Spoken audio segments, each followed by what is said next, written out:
and you're watching the Comics Related Madness Network. So come get some.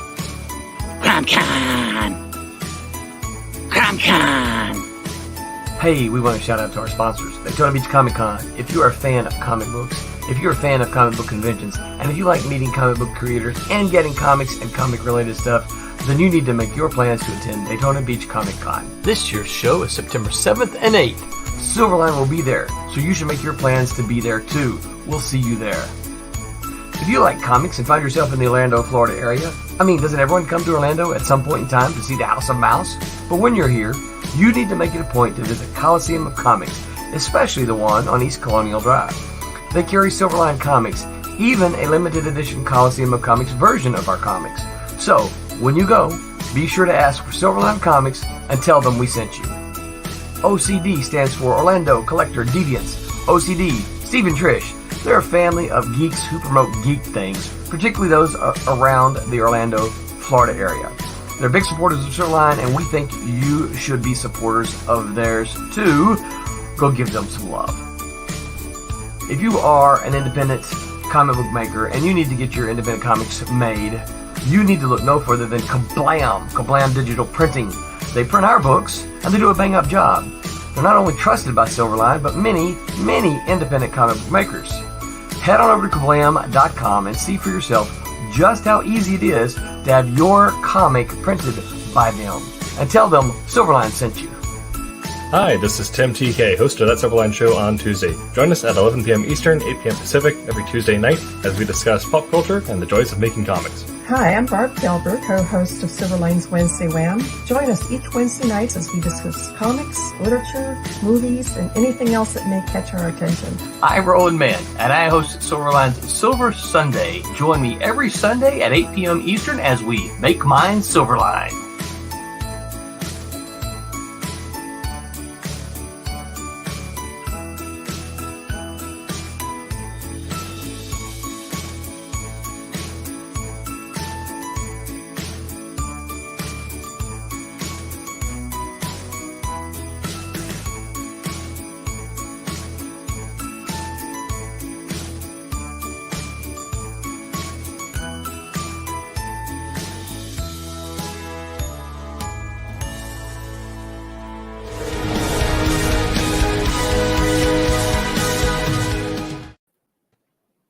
Hello, Internet. Welcome to That Silverline Show on Tuesday. I'm your host, Tim TK, and I'm joined, as always, by Cassisi Harris. Hey. And David Rios. How's it going? And we are That Silverline Show on Tuesday. We will be talking about the essential skills for surviving Comic-Con as a creator. So this will be your boothing skills, your panel skills, if you're attending as a hallway or floor cosplayer, or if you're just attending as a participant and don't want to get trampled by the crowd or sponsored by BO. Different skills involved there. So first of all, I'll open up the floor here and ask everyone, what has been your experience with cons so far? Working them, attending them, any, all? Again, worked the booth to sell pops one time at a Funko booth, but other than that, I've been more of a consumer and spectator than I have working the booth yet. Hopefully in the future that can change. Sure. I've been mostly also a spectator. I've done a few things independently, smaller booths or smaller shows. Actually more like signings and stuff like that. But have lots of fun experience with actually going and being in the larger conventions. But yeah. Sure. My experience, I have worked the booth both as a retailer for a different comic publisher, so not selling my own stuff, but selling stuff from Mad Cave. Selling my own stuff on a separate booth. I've also presented at panels and I've also been a cosplayer. I still am. Cosplaying is what I do mostly now because boothing is expensive, and at this point, it almost are not worth it as a writer. But that's a industry topic for a different day. But yeah, so I've been going for a little bit here in Afghan. I've done the full gamut, I'd say. Now kind of find my niche cosplaying and paneling.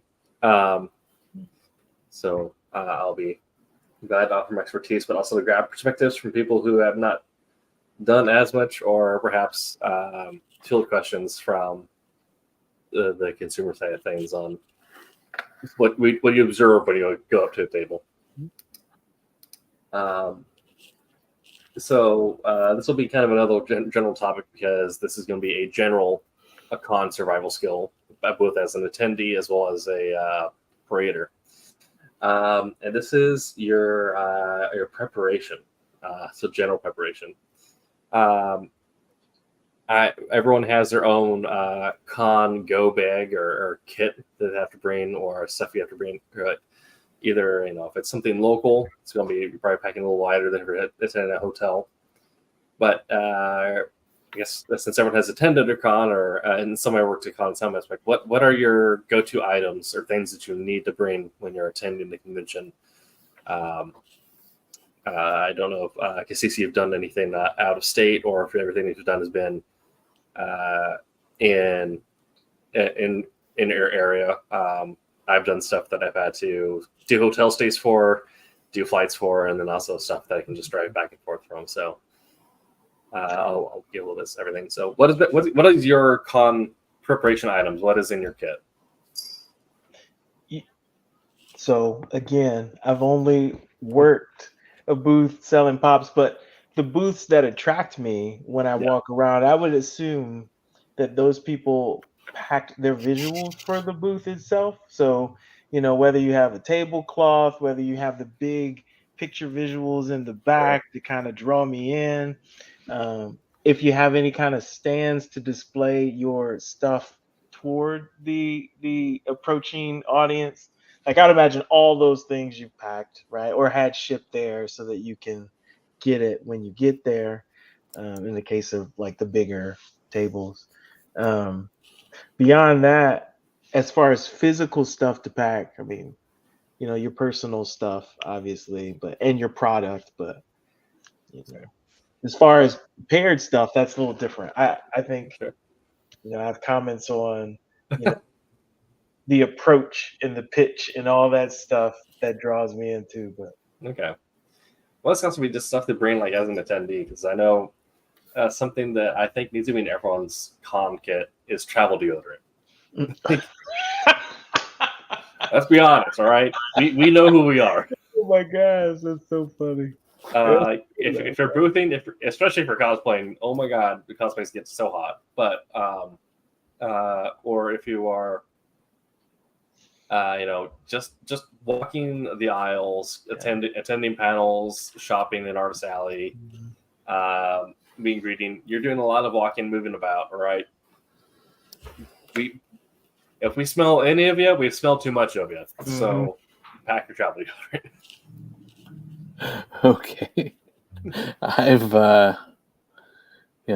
I can honestly say that I usually try to shower every day, but I have been on the other end of that, where maybe it would have been a good idea to carry a brand new fresh stick and hand to somebody, but I thought that might be a little bit rude, so I wouldn't really go there. But yeah, I've run into some cases where probably the other person that somebody that I was walking down the aisles with maybe should have had something like that. Yeah. And I can understand the cosplay, particularly the ones that are just these really multi-layer outfits. It can definitely, looks like it can get really hot in there. So yeah, I could see that. So David, you have you've attended cons this year, as recently as this year. So as an attendee, what are some of your go-to items to bring when you go to con? What's some things that you have to have on you when you're going to like San Diego Comic Con or something like that, or things back in your RV even? Yeah, we've done that. We do that a lot. Take a travel trailer and stay the night there and drive in.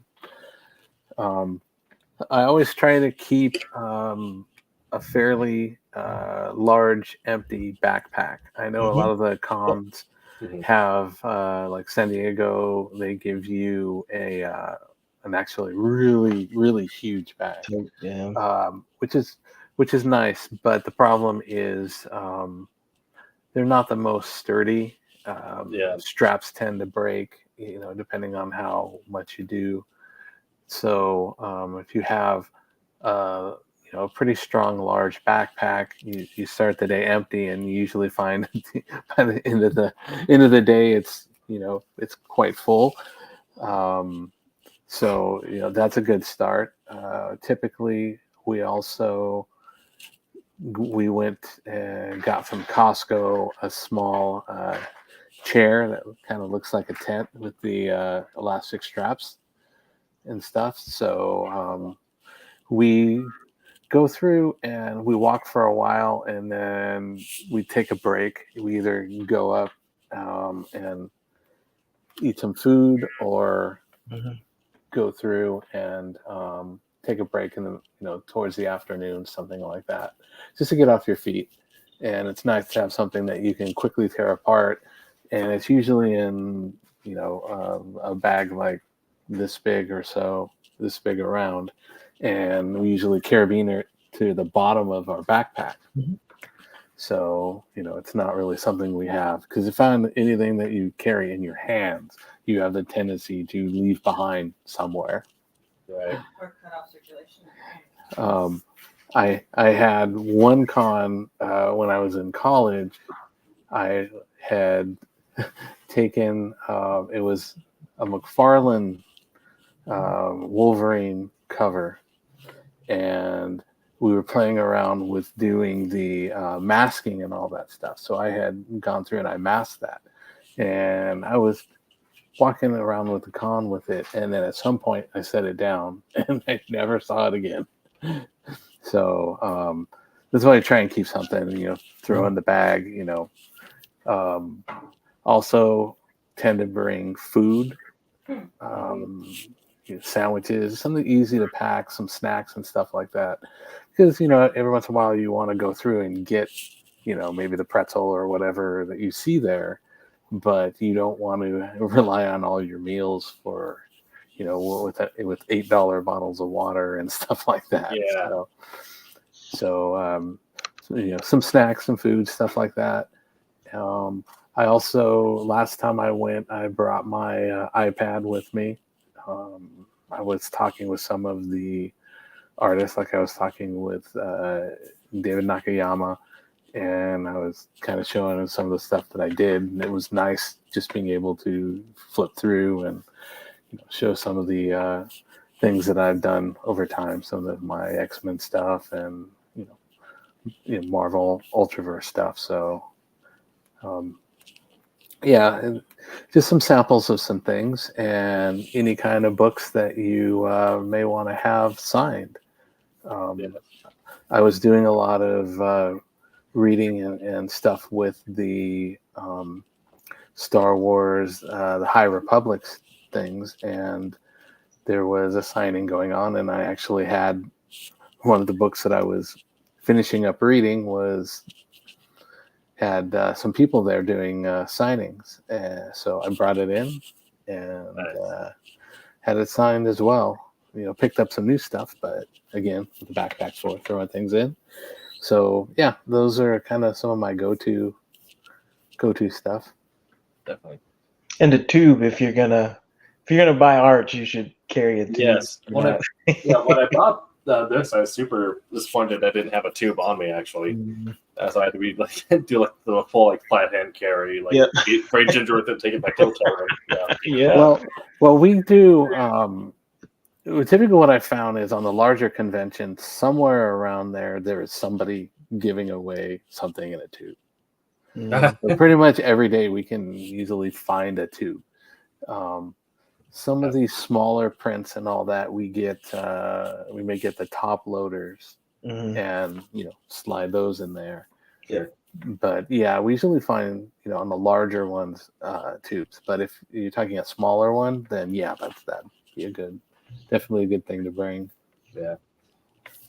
Like I said, I'm a fan of packing some sort of travel journal or something like that, just in case, especially if you're a cosplayer, this is going to happen.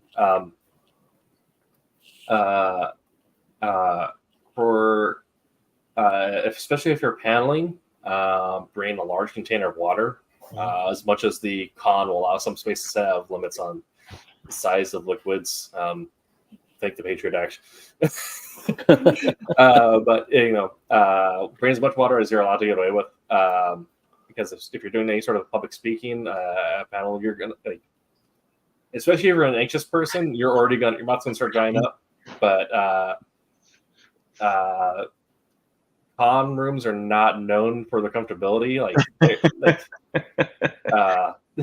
Their humidity control is not present. So talking for any period of time, especially trying to bolster your voice, you're gonna want to hydrate, and the $8 bottles of water are not going to cut it. Snacks for her hotel room. David said bring food. If you're staying at a hotel room, or you may not be able to maintain a full meal there, like bring your own sandwiches and stuff.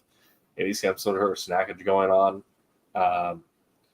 And get your room information for any sort of food delivery apps and have that saved. You never know how much of a power move it is to order Denny's at 1 a.m. to a Hyatt hotel. And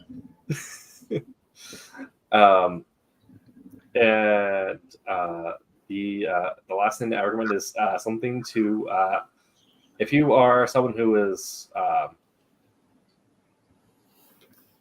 even if you're doing something that exhausts you, sometimes at the end of the night of a con, you're probably going to be wired to some extent, just because especially for sharing with people, you're going to be hyped. So bring something to help you relax, so you can get a decent amount of sleep, because you don't want to be exhausted during the busy days of the con. You don't want to sleep through some of the morning panels, especially if you're presenting at a morning panel. So get something to help you get knocked out early on. That one we never seem to have a problem with. A lot of times we would be getting up and in line early. We would be leaving at 5 a.m. or whatever to get there, and because typically, because we were dealing with a trailer and stuff, we would have pack up, leave there, go into when we went to San Diego, we would hop on the tram and all that stuff added a whole bunch of time. So the last thing you want to do is be arriving after everybody else is in and all that stuff. So by the time that we left, sometimes it could be 8 o'clock or 9 o'clock, and you've been up since 5, and this is your third or fourth day of doing that. And you're just face plant, ready to go. I think it doesn't help that I'm just a naturally anxious person, so I having some sort of aperitif or something to help knock me out the night, definitely recommend.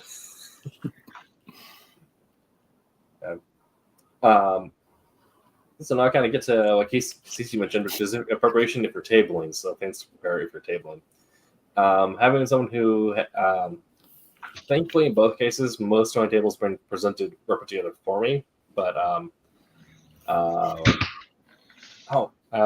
shoot. I had a prop here I could have brought in. I have the standee for Peter Clinton. I'm still holding on to Peter Clinton's standee. Nice. But yeah, bare minimum has some sort of table dressing, because it just helps it make it look more professional than just having the basic con table. It also helps you stand out a little bit more, even something a little bit of personality there. But yeah, having some sort of standee or backdrop, people are going to shop with their eyes first, so they need to have something to catch their eye. especially if you're a writer, because you're not going to be able to offer illustrations or something at the moment. You need to have a standee with covers or with panel art or something just to show off your book that you're selling. If you're an artist, get some of those smaller table stands to show off prints or finished commissions to draw people in.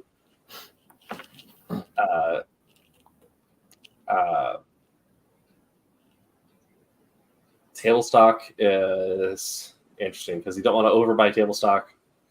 Otherwise, you end up making it impossible to break even. Underbuying, then you run into the shipping and sell off. So research the size of your convention and the cost of your table, and try and work in some law of averages there. Like if for every 10 people, you might sell one book. How many times do you need to see 10 people, and how likely are you to see 10 people, given how big the convention was last year? So do some math and kind of get an idea of getting just enough table stock to cover the cost for table and ideally make some sort of profit. If you do make any profit at all, if you're doing commissions, you're more likely to make profit. If you're a writer or if you're just selling your book, aim to cover the cost of your table and hope that they buy stuff online later. Unfortunately, con tables are getting spendier and doesn't seem to be slowing down. It's weird if you don't have your table dressed. As a consumer, I almost default to you've either sold out of everything or you're packing up and you're not really trying to sell without even ever engaging that table. So my brain automatically goes, oh, they must not want me to approach the table if they don't have any dressing. Yeah, absolutely. Yeah. One of the hard things that I run, that I see, and I see a lot of people doing it, is, you may be, unless you're one of the people that has lines of people waiting for you.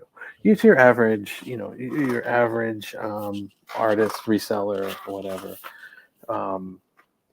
You have a lot of time where people come in, and you talk with them, but you have a lot of free time that, people may be walking by, people may be, looking the other direction or whatever. And I see one of the big things that I see, and I understand why people do it, because it's hard to be on 100% of the time. But when you walk by a booth and you see them on their phone like this the whole time, you just kind of go, is it are you really that interested? It's hard to it's hard to do. I get it, it's hard to be on all that time, but that does say a lot of things for people, oh, okay, well, they're doing whatever, I'm just gonna focus over here, and makes it harder. I've seen a lot of people that are, either just highly involved in their phones, or, they're gotten up and walked away. But I've seen a lot of people that have people with them, like they're able to bring a guest badge, and that person is fielding questions or anything, like if they have to go to a panel or something like that while they're gone. Here's this. Try to have somebody with you that can kind of boost your excitement up and make people go, oh, here's the, they'll be back. I want to come back. He's so and so is busy right now, but I want to come back and actually talk with this person. So definitely, yeah. If you're an artist, you need to be. If you don't have a guest at your table to kind of bounce off of you, if you're an artist, you need to be sketching or doing something.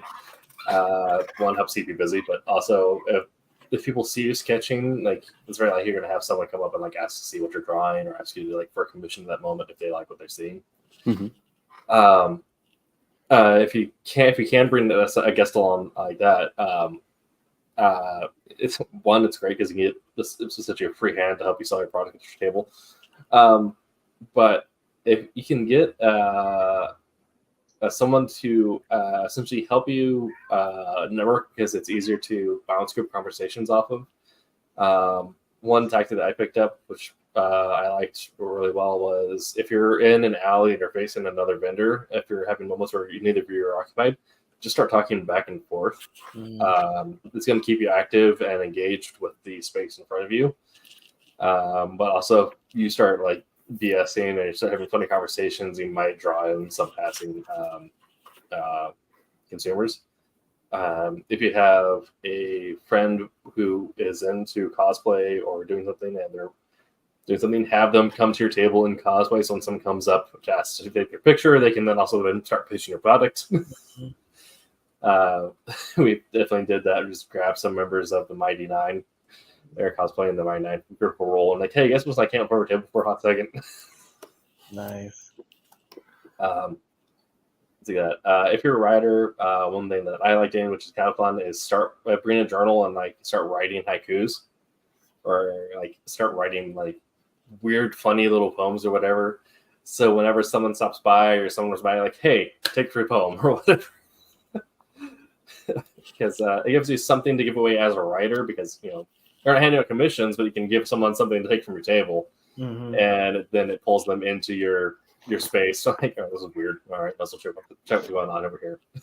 Well, as a writer, you can also, have some things that are like maybe a couple pages, handouts, pamphlets, stuff like that.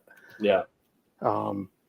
Or even, so you don't have the printing costs and all that, cards that, hey, go here. And you can see a few pages, that way to try and do it. But thing that you had kind of touched upon, the dealing with people that are, across from you, and something that I see very common is a lot of the artists in like Artist Alley. A lot of them tend to see each other at a lot of the cons, and they tend to be right next to each other. So I think that helps build some of the bonds, but a lot of the conversations can lead to fresh ideas and things like that. Or, you may see something that somebody's, got that you hadn't even thought about, and it's like, hey, that's pretty cool. Obviously, you don't want to copy the person and do it, but that may lead to some new ideas and things. And even, with writers and stuff, as you start having those conversations, you can bring those type of, new ideas and things. So. Can't talk about that. As a writer, like, it's also going to be a very important connection, because, in the independent space, if you're, as a writer, if you're not with a publisher, oftentimes it's expected for the writer to pay the artist up front. Unless you can get your artist that you're friendly with, that is able to willing to do a collaboration contract with you, where you kind of agree, like, all right, you finish the book. As a writer, it's like 15, you take 85, whatever that maths out to. And we'll go from there. Being a writer and be able to like talk to someone like, hey, I just wrote this book. I like your art. Do you mind like doing an exchange or something? And like, I'll put my contact info. So if we're ever down to collab, we can, share stuff. You like my writing. And have, don't just go around pitching everyone. Like, what I do that the last day of con. After I've gone around like 2 days, you get to meet everyone, hanging out, spend way too long talking Transformers with some guy in another room and neglecting my own table. Then later going through and I hang on books, like, hey, I have this book. Like, you guys want to trade? My contact information is in the back. So just, shoot me a message if you ever want to work together. And usually that ends up working out pretty well as a writer. So that leads into my next thing, which is sometimes as an attendee of a con, you're hoping to break into the comic industry. And while it's not as common as it used to be that you'd have editors doing critiques or reviews or submission exceptions at con floors, occasionally you'll still run into it, or at least you'll run into people who you might want to work with in the future. And you'll need to develop the elevator pitch for yourself as a creator. This ties in with yourself if you're boothing, which is you need an elevator pitch for your product to get people in the door. So kind of if you're at any point along your comic journey, you need to develop your elevator pitch skills. So how do you either pitch yourself concisely and succinctly, or how do you pitch your product? This is another open floor question. How do you guys go about developing your elevator pitches? Or is it something you're comfortable with? Is it something you're still working on? I'm still working on it. Definitely, I'm still working on it. You kind of have the format. There's several formats I guess you could get online. But I will say though, as a consumer, if you pitch me at all, I'm likely to listen to you. Yeah. A lot of people just don't pitch you at least at the cons I've gone to. Several people do, and I'll stand and I'll even if it's a terrible pitch, I'll listen and then I'll actually look at the product too and see, well, I mean, that was a terrible explanation, but at the same time, am I interested in what I'm seeing? But I will just as easily, you can have a great product, but you don't try and pitch it all and you just kind of sit at the booth and kind of like David said, you're just looking at your phone or writing on a piece of paper and it's not at all trying to engage. I'm less likely, unless something just really catches my eye about it, I'm less likely to view it at all, which is interesting. Right. But I am working the pitch, right? And it's to the point where I have to write like 15, 20, 30 just to even remotely think that I'm having a decent pitch at anything. But I think they all suck that I write. So still working that. Yeah. Okay. Do you ever really get comfortable? I've never. The more you do it, at least you'll be comfortable being uncomfortable. I'm not there. I'm not there yet. I think it's one of the things where it's honestly you get comfortable, you get to a point where you can turn your brain off and go on autopilot. Yeah, I'm not there yet. You go into a fugue state and just the autopilot take over. You come back afterwards. Yeah, I mean, and like you're saying, like any sort of pitch usually ends up upping your chances of making a sale. It doesn't need to be a whole lot. And oftentimes it's better if it's like if you can make it something relatable and short, like someone knows immediately what they're getting into. And there's like the book that I was selling last time I was working in a booth was Honor and Curse. And so like someone come up like it's a supernatural samurai revenge story. Like perfect. Or when someone's like, did you ever want to like think that's the last time I meets the Italian job?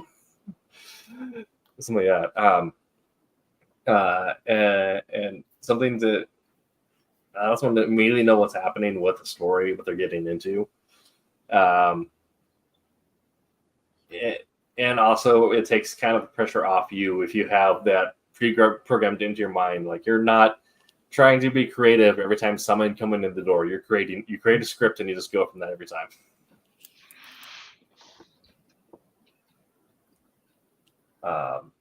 As far as pitching yourself, that's kind of where it gets interesting because you need to know what you're known for and what you want to be known for. So pitching myself has always been interesting, especially, it's got me even more interesting after Wolf Hunter because that's so far off everything else I've written. Because up until that point, as a horror writer.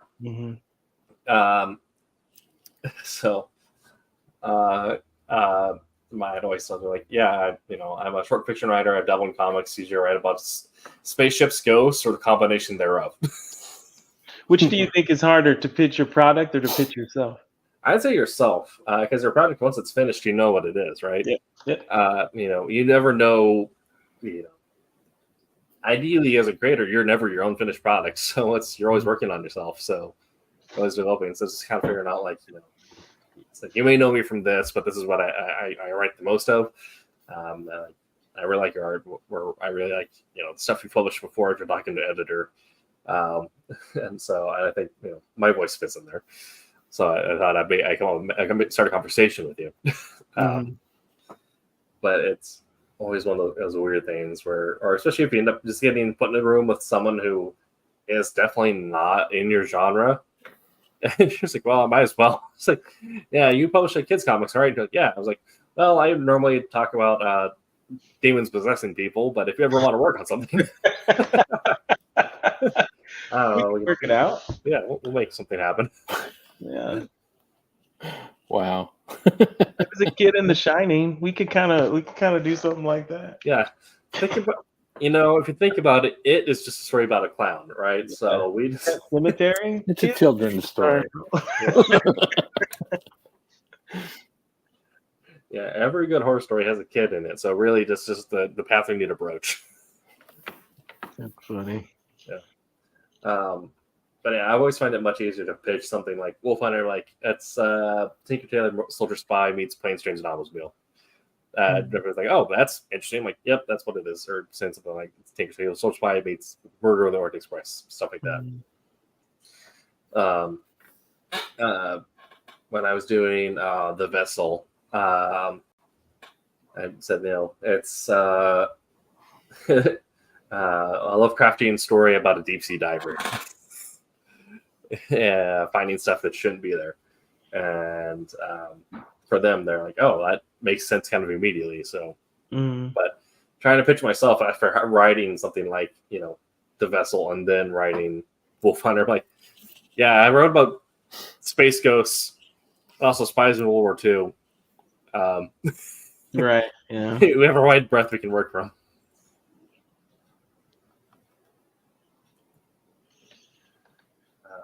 David, do you have any thoughts on elevator pitches, either self or your art? It's hard. I'm not. My problem is I'm not. I have a hard time. I always have this thing about trying to go through and impede people and force myself on them. So that's a very hard thing for me. The other thing is, particularly with the colorist work stuff, is a lot of times, particularly on the old stuff, is you weren't allowed to sign anything. It's very rare. So you're like, oh yeah, I did this. Okay. But you can't find my name anywhere on it. But I did do it. It's really hard to sell yourself and things like that. Yeah. If you go on Comic Vine, you'll be like, that's just go on Comic Vine. Credit. Yeah, it's it's hard it's particularly hard to do that being colorist or a computer colorist, I'd say, because a lot of the credit ends up going to, if you have another colorist that did the guides and you're doing the finishing work, obviously anything that comes up is going to be their name, not yours. Right. So, yeah, and there's a lot of great colorists that I've worked with that have, I've done the computer finishes for it and then, clean everything up. But there's some great work. So not to discount any of that, because there's amazing people that have, I've worked with, I've worked over in the past. So. And kind of like that point, something that like you almost have to like teach yourself when you're developing your pitches or developing how to market yourself or market your product is building the idea in your own psyche that you're almost doing someone a favor by pitching yourself to them. Right? The idea is that like if you're pitching yourself to another creator or an editor, like they want to find someone to hire or someone to work with, the same as you. So you're trying to make your job easier by putting yourself out there. If you're talking to a consumer, they're wanting to find something to kill their evening. So like, hey, I got a book here. They'll do that for you. It's an interesting way to look at it. Yeah. So, obviously, like there's a difference between like confidence and arrogance. Like you can't go into it thinking that you're the next hot thing because people are going to see right through that. But knowing that you're going in there trying to provide it value, or you're not trying to leech off them. You're trying to add value to their day. Yeah. Whatever that value looks like. So that's an interesting line that you have to cross and develop at the same time as your pitches.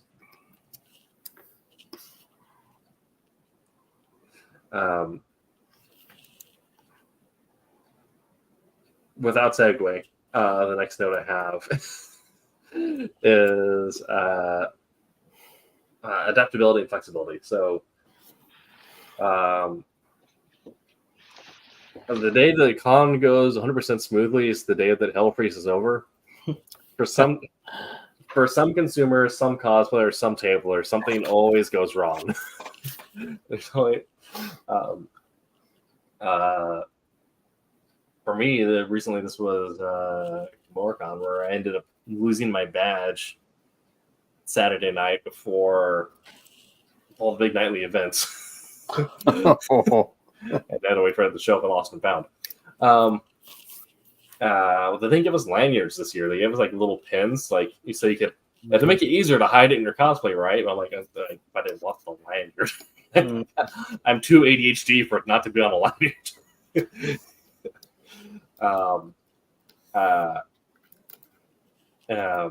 I guess also that's it. If you're going to a con that doesn't provide lanyards, bring a lanyard.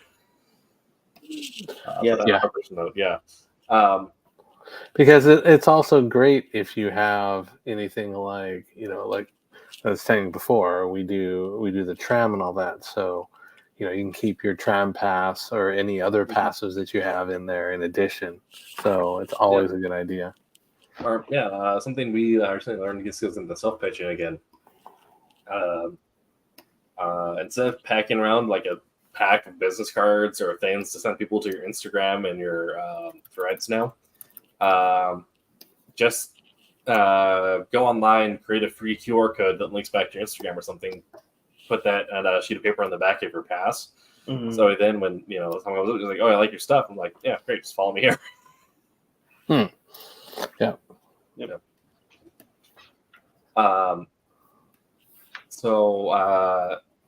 This is just a life skill, learning how to roll punches and improvise, adapt, overcome. But for a lot of people in the comics industry or in the creative space, you're going to end up improvising real quick in the convention space. For some con goers, this also happens where if scheduling gets mishapped, someone has a health incident, or you need to rearrange your schedule super quick. If you're a cosplayer, something is going to break. That is a law of nature. And tabling, you end up getting a lot of times where especially if you're tabling, collect your product ahead of time. Don't try to have it delivered the week of or have it delivered to the con space. Pick up your table stock much earlier and bring it with you. Because then you have time to quality check and make sure it's all right. You don't have issues where you get it day of and the folds are super creased and faded because the machine broke and they had to hand fold 500 copies. Because then not only do you have poor quality prints, you then also have to apologize to your pissed off printer. Yeah. That would suck. That would suck so bad. Yeah. That was fun. That's that random, very specific example. The other thing too is it's always good to it's always good to have everything in advance. So like you said, you have the comfortability and stuff, but you also have you miss out or try to limit the amount of things being delivered, during the con while you're waiting, because one, it tends to be very expensive, and because I've heard of some where it's like, oh, you want a package delivered, okay, well, whatever it is, when it comes in, the hotel charges a $50 fee for basically going, UPS dropped this off, here you go.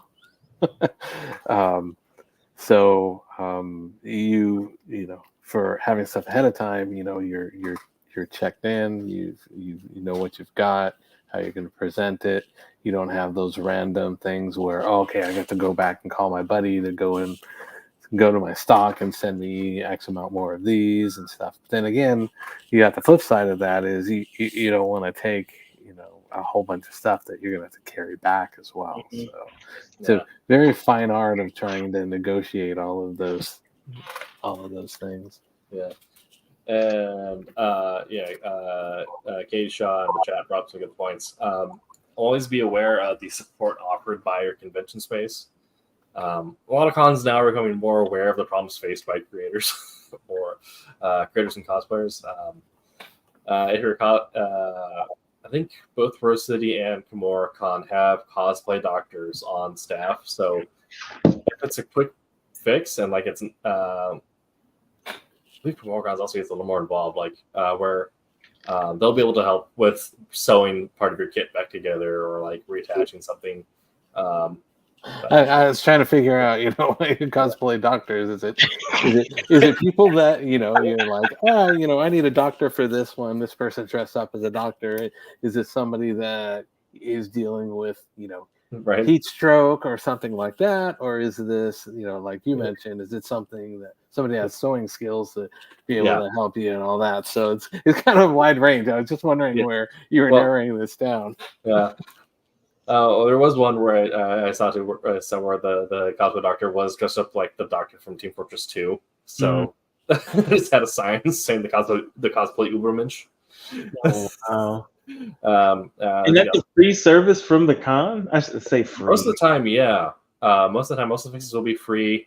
Because again, for the con, cosplay can be a big draw for them. Yeah. And so they want to make sure that the people who are in cosplay competitions, the people who are doing hall cosplays are as presentable as possible, because then the people who are there to watch the cosplay get the full enjoyment of the con.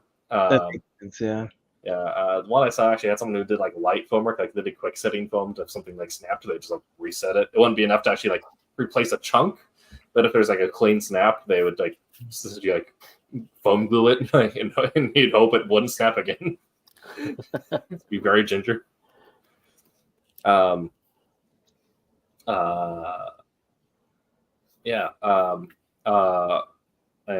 a lot of them will have either some sort of Discord or app now that will, if you're dealing with someone like if one of the members of your group has a disability and need help finding seats, be aware of what channels are available to find like quick help with that. Also always check the con map for where all the different help stations are. If you're a creator, always check your con stock ahead of time. If something does go wrong, that was a decision that was meant to be that way, and you're selling it as is. I meant that. Yeah, exactly. These are the limited edition with the faded cover. Yeah, absolutely. You don't get fulls like that every day. Exactly. Yeah, no. So bad. It's like your Lego figure with the face that's printed off on the side of their head. Yeah. That's a misprint. That's worth some money right there. Exactly. Yeah, it's like a Yu-Gi-Oh card. Like misprints are worth more money. Exactly. Being more things like that. If you're presenting at a panel and the audio doesn't work, get ready to project your voice, and that's why you brought the giant gallon of water that recommended earlier. Toss your voice across the room.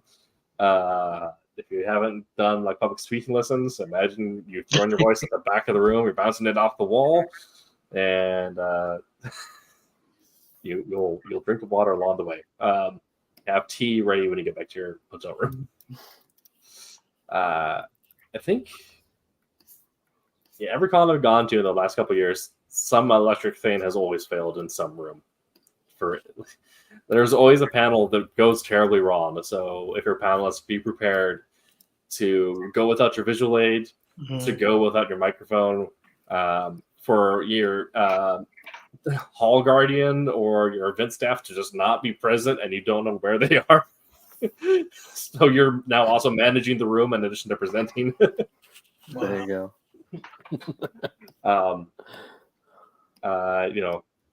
Quick thinking and get ready to take charge of the situations that comes. Don't panic. Just go with what you got. thermos of tea, 100% of water. Yes, and 100%.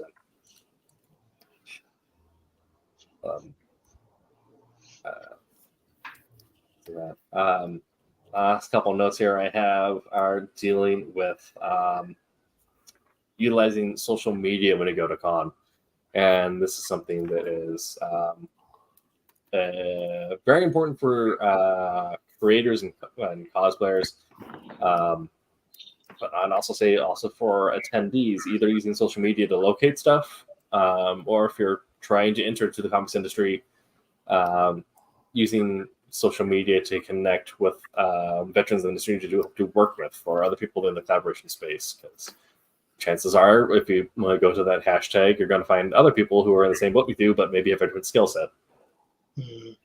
So I know some of us use social media more than others. But as far as the intersection of social media and convention spaces, either finding stuff, promoting stuff, or what have you, Cassisi, have you use convention apps to like locate booths for panels or track creators? Yeah, every convention I've gone to, I've downloaded the app, and then I've used that, for several things, specifically for panels, just to understand which panels I want to go to and when. Yeah, it's probably the most interaction I have with the app. But yeah, just finding an occasional booth or just getting the layout period on the first day, the app is really good for that. I know they hand out paper maps a lot of times, but the app is just easy. It's quicker, yeah.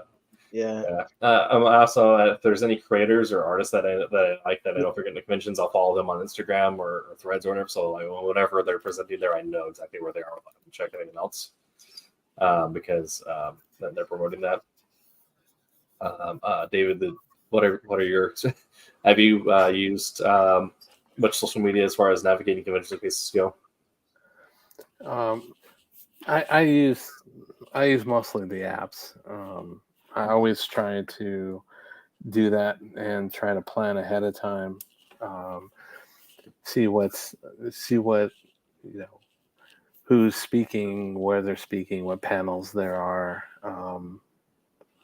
and that aspect of it. So mostly the app, but a lot of those apps are not available or they don't go live until the show. Sunday. Yeah. So some research ahead of time on the websites and stuff like that. So we do that also. Yeah. I always follow the conventions on Threads now, and Instagram. Just keep track of schedule changes, or if they're changing any of their terms or rules, they'll always usually update them there first before we go into the guidebooks. So it's and the off season, it's easier to keep abreast of things by just being active on social media and following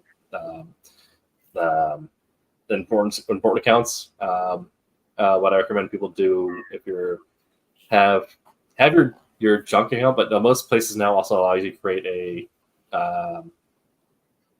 separate following or separate portfolio of followings where you can be like, this is all the stuff that I need to follow for like rules updates or like to locate or like schedule updates. And so like I'll follow like publishers and conventions on that one, and then all my other like creators and weird meme pages on a separate following tab. As far as like being a creator goes, when we kind of discussed how important the con specific apps are. So when the con organizer reaches out to you to collect information for that app, it's really important that you respond quickly and give them your best possible elevator pitch that I talked earlier. Don't add like several paragraphs of description for your table or your panel. No one cares. So really like your name, what you're known for, and what you're talking about. That's one line. Maybe we'll see it. It's just you don't need to scroll through walls of text. So I said like, oh, it's Cassisi from this book talking about world building. Great. Right. Yeah. Yeah. Don't overdo it, Cassisi. Keep yourself in check. No, try not to. It's hard. No, it's joking. Yeah, exactly. But then also ahead of time, like leading up to the con on your personal social medias. Be advertising that you're going to be at this con. People probably won't see it on the first or even the second post. So like in the days and weeks leading up to it, like, hey, reminder, I'm this con on this day doing this thing, or this weekend selling here. Or if you're doing several cons in a row, each week update your con schedule. Like, I'm at this thing this week, I'm at this thing this week, and have the rest of your year scheduled out below that.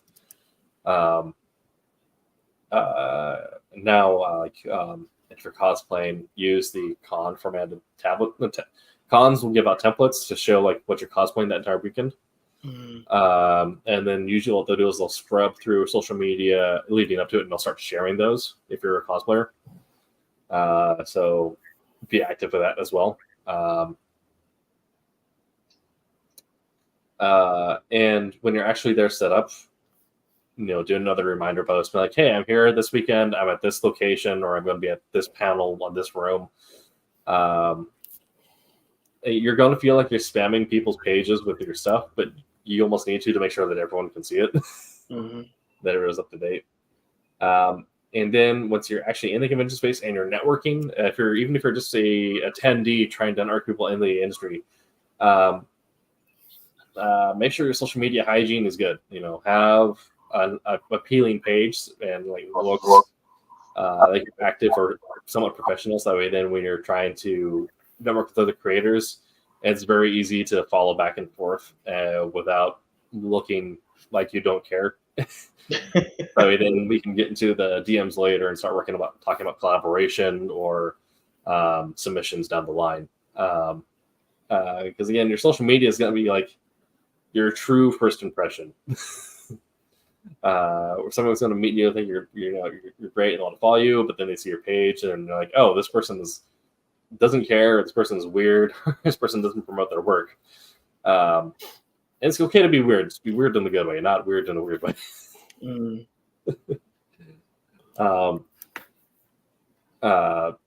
But make sure your social media hygiene is clean, so it's easy to talk about collaboration down the line.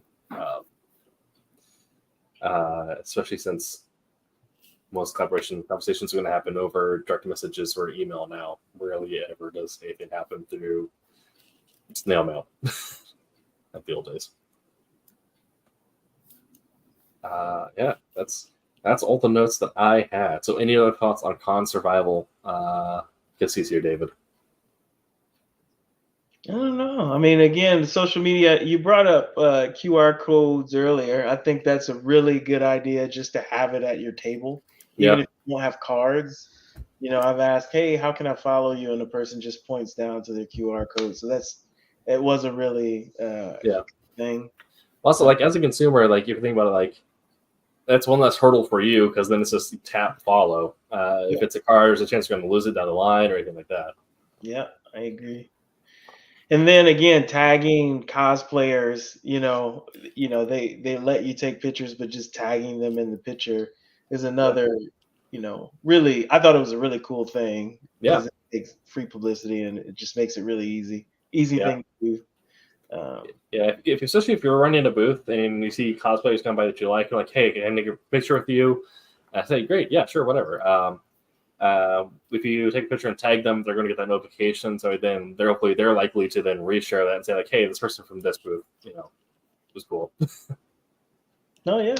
But other than that, just have fun, enjoy the moment, even the moments where you have to adapt and overcome. Yeah. And be present. That's a big thing.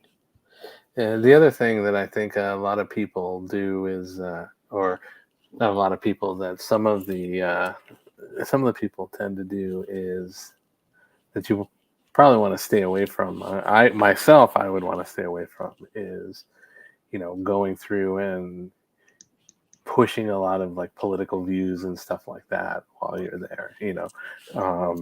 The idea. You're there with an agenda, but your agenda shouldn't be some kind of a big political agenda. Your agenda should be to, further, expand your discussions with people, promote your, if you're a cosplayer, promote, all the different, what you put into it, what you can do, what some, promote yourself, and just kind of focus more on that than a lot of like agendas and stuff like that.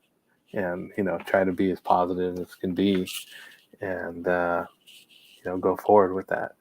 I've been around some people who obviously didn't want to be there, and, they weren't attempting to hide that or do anything. It's just like, okay.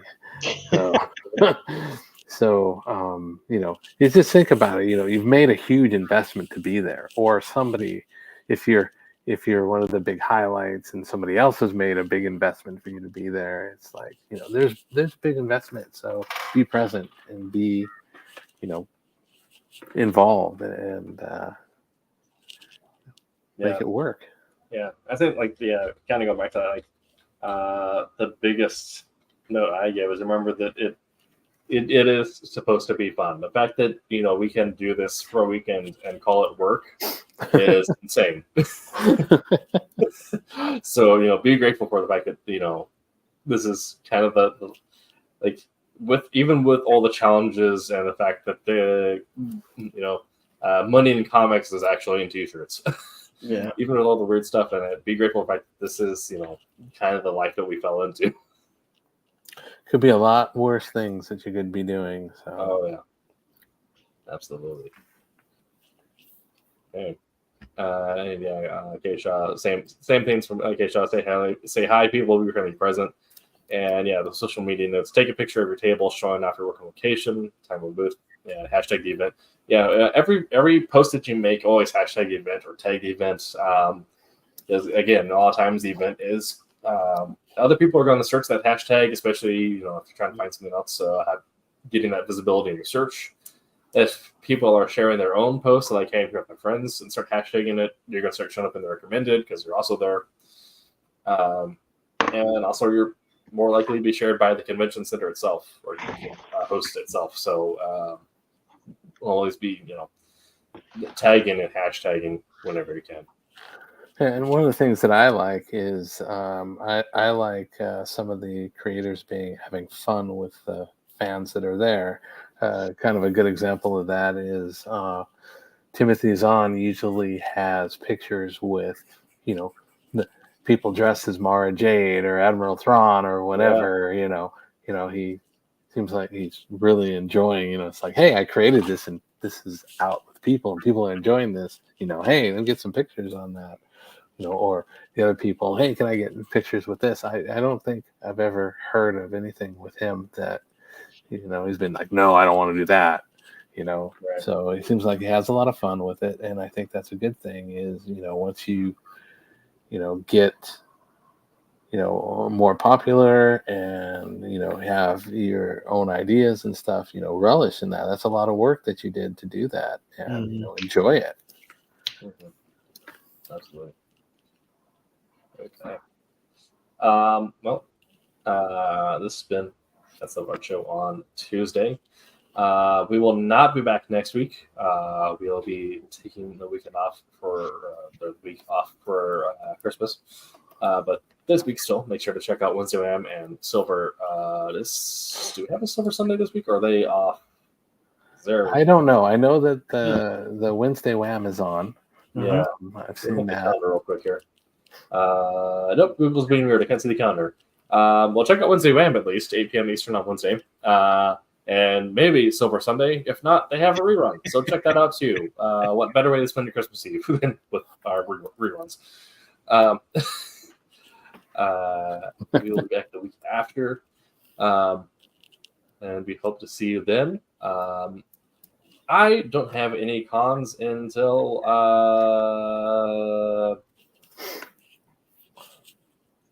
I'd be going to SoccerCon. Not sure. But I'll be cons for a while. David Cassisi, when's the first con of your next year, if you already know? I don't know yet. I don't know. I am booked for, just as a fan. I'm still waiting for them to renew my professional thing, but I am booked for WonderCon at the end of Oh, March. nice.